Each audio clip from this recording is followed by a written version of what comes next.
Dear viewers, this is the story of a young New York female police officer who believed in rules, order, and discipline, until she met a prisoner whose last wish would not only test her faith in justice, but also change both of their lives forever. She thought it was just another ordinary day at work, but what began inside the unforgiving walls of a state penitentiary soon turned into something deeper, a bond, a connection, and a love she never expected. A love she couldn't walk away from, even when everything around her told her to. Stay with me until the end, because this story is going to touch your heart in ways you don't expect.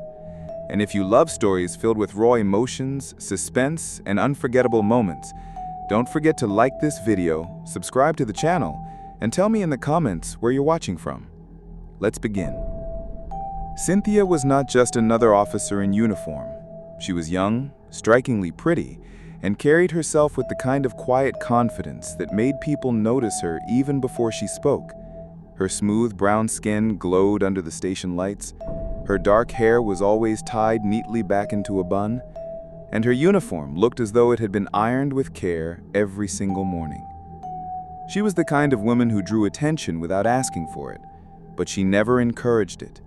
She kept her focus sharp, her mind on her duties, and her life as clean and quiet as she could.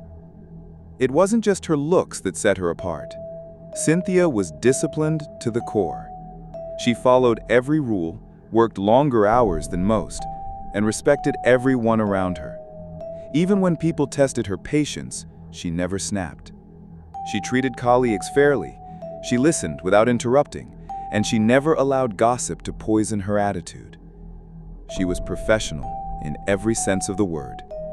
Of course, that kind of beauty and composure didn't go unnoticed. Almost every week, someone tried their luck with her. Officer Mark David from traffic was the most obvious. Every single morning, like clockwork, he appeared with a steaming cup of coffee for her, always making a joke about how good cops needed caffeine to catch bad guys. Cynthia thanked him, smiled politely, and returned the cup untouched to her desk, keeping her distance. Officer Kelvin was another. He always seemed to park his car right next to hers in the lot, timing his evening so that he could walk with her toward the exit. He made excuses about being there by coincidence, but it wasn't a coincidence. He was waiting for her to ask for a ride. Then there was the older detective with graying hair and a weary face who had left a single rose on her desk once with a small handwritten note that simply read, "Dinner?" Cynthia had shaken her head, thanked him, and declined. Her answer was always the same. No matter how polite or respectful she was about it, her rejection was firm.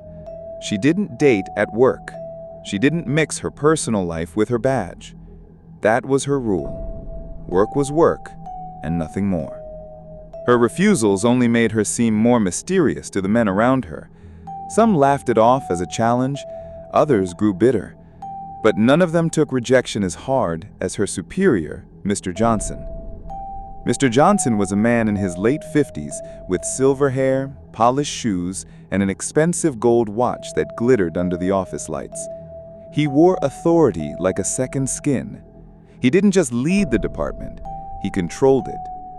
His voice could silence an entire room, and his stare could make officers shrink where they stood.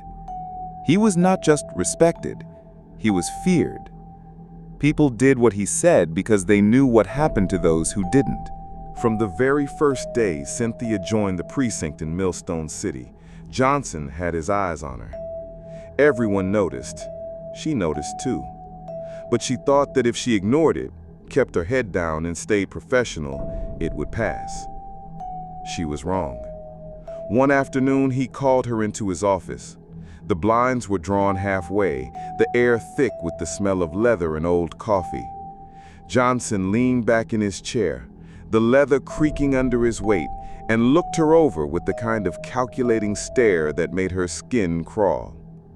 "Cynthia," he said smoothly, "you've been doing very well here. You're smart, disciplined. You've got a real future in this department." Cynthia kept her posture steady, her hands folded in front of her. "Thank you, sir." He smiled, tapping his pen against the desk. "You know I could help you move up faster.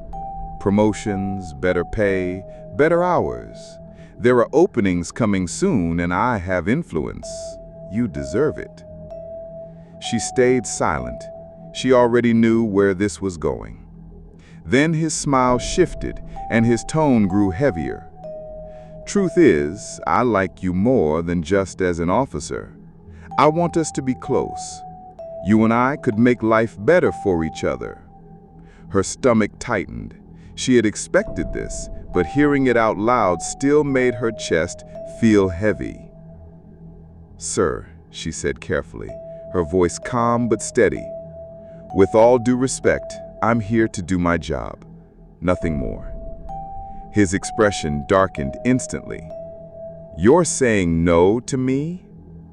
"Yes, sir," she replied without hesitation. "You're my superior and you're old enough to be my father." The silence in the room grew heavy. Johnson leaned forward, his eyes narrowing, his voice dropping to a low, almost threatening tone. "You do understand there are consequences for the choices we make, right?" She didn't flinch. "I haven't done anything wrong." "Wrong? No," he said, tapping his finger on the desk. "But you're making things harder than they need to be. I could make life very unpleasant for you here. In fact, I could send you somewhere you'll wish you thought twice about rejecting me." Her pulse quickened, but she kept her expression calm. "Sir, I've worked hard here.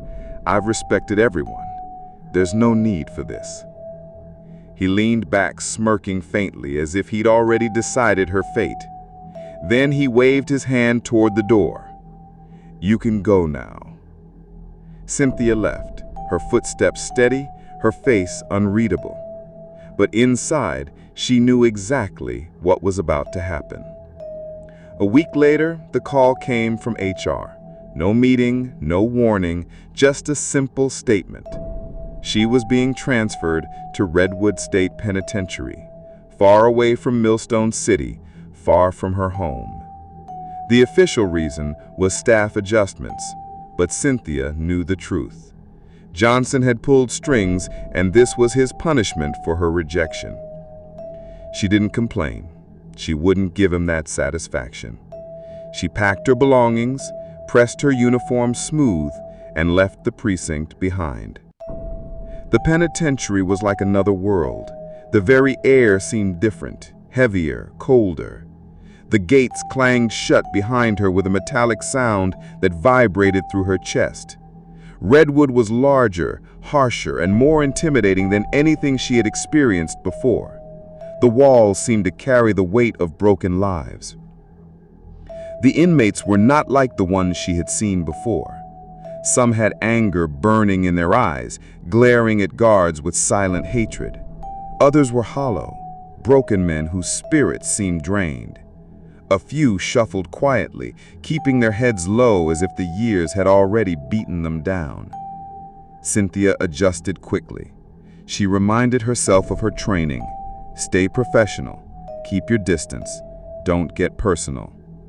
And that's when she noticed him. His name was Maxwell. He wasn't like the others. He was tall, broad-shouldered, and his calm eyes didn't seem to belong in a place like Redwood. His hair was neatly kept, his uniform cleaner than most. There was no hardness in his face, no bitterness, no anger. Something about him stood out in a way Cynthia couldn't explain. From her first week, she noticed the way his gaze followed her.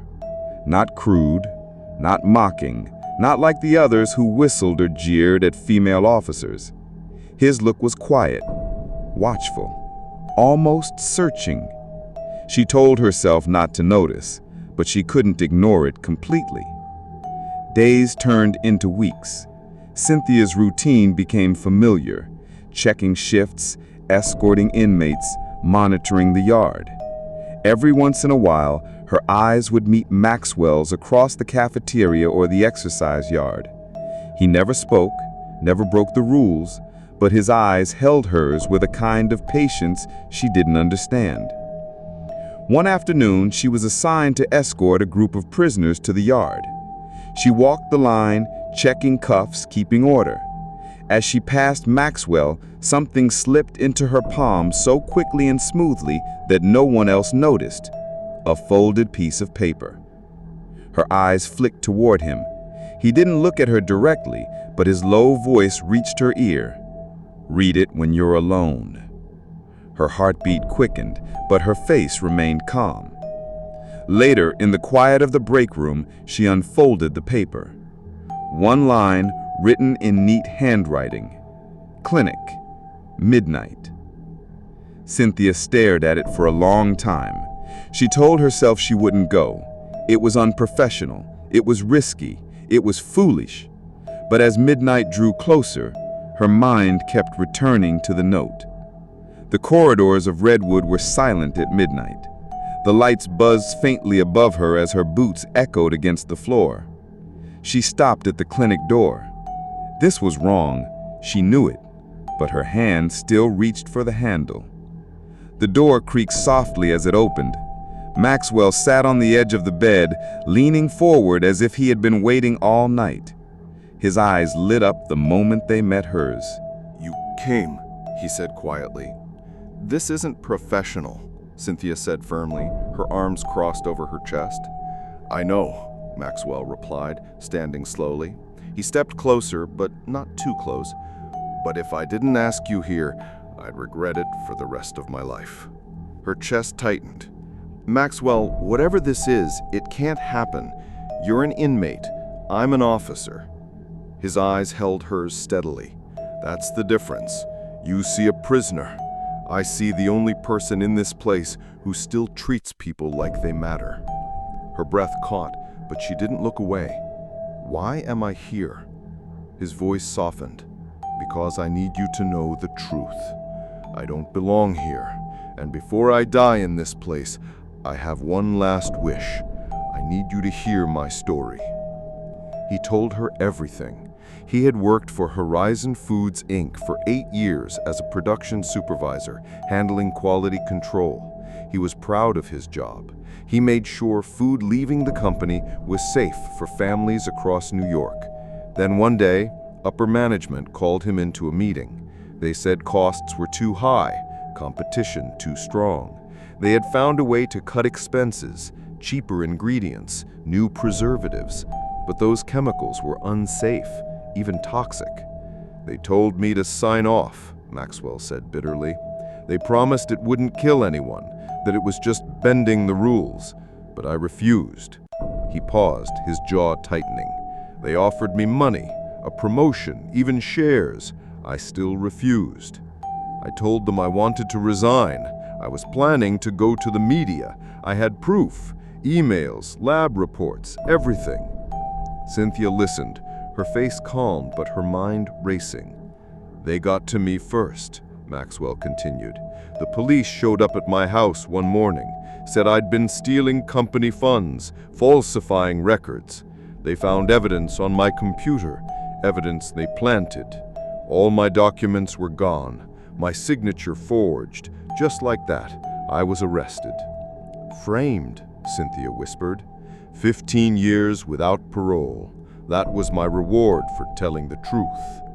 She wanted to dismiss it as another prisoner's tale, but something about the way he spoke, the details he gave, it was too real, too sharp, too painful to be a lie.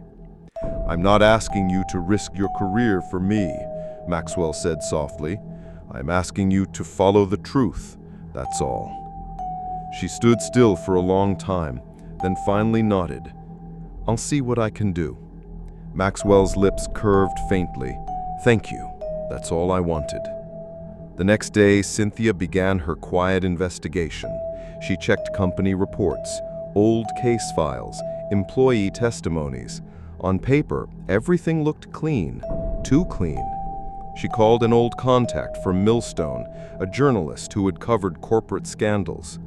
"You didn't hear this from me," he told her in a hushed tone, "but Horizon Foods has been dirty for years. safety violations, hidden settlements, missing reports. They always cover their tracks. Cynthia kept digging. Night after night, she pored over files, tracked old leads, spoke quietly to former employees. Slowly, a pattern appeared. Hidden payments, silenced workers, buried evidence.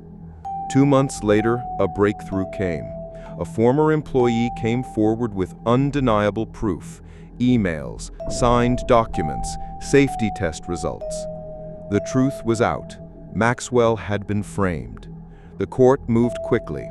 His conviction was overturned. Cynthia was there the day he walked out of Redwood. He stepped into the sunlight, his broad frame silhouetted against the sky. His calm eyes softened when they met hers. "Thank you," he said simply. "You deserve your life back," she replied. "You gave it to me," he whispered. For 2 days, Cynthia carried a quiet sense of relief. Justice had been served. Maxwell was free. Then came the news. She was at home when she saw it on TV. Maxwell had been kidnapped. Her stomach dropped. She turned the volume up, searching for details, but there were none. Just a brief report, taken by unknown men. Her phone buzzed with messages. No one had answers. She paced her living room, her heart pounding, until her eyes fell on a note sitting on her kitchen table. Her hands shook as she unfolded it. The handwriting was neat, the message cold. "If you want to see Maxwell again, come to Florida, alone. Call this number when you arrive." Her pulse raced. Alone. No backup. She sat down slowly, the note trembling in her hands. This wasn't over. Not even close. Dear viewers, Cynthia thought freeing Maxwell would be the end of their story, but in truth, it was only the beginning. Part 2 will take their bond to a place neither of them expected, where love, danger, and sacrifice collide. And trust me, you'll want to see what happens next. If you're ready for Part 2, type Part 2 in the comments and tell me where you're watching from. And don't forget to like this video and subscribe so you don't miss the next chapter of their story.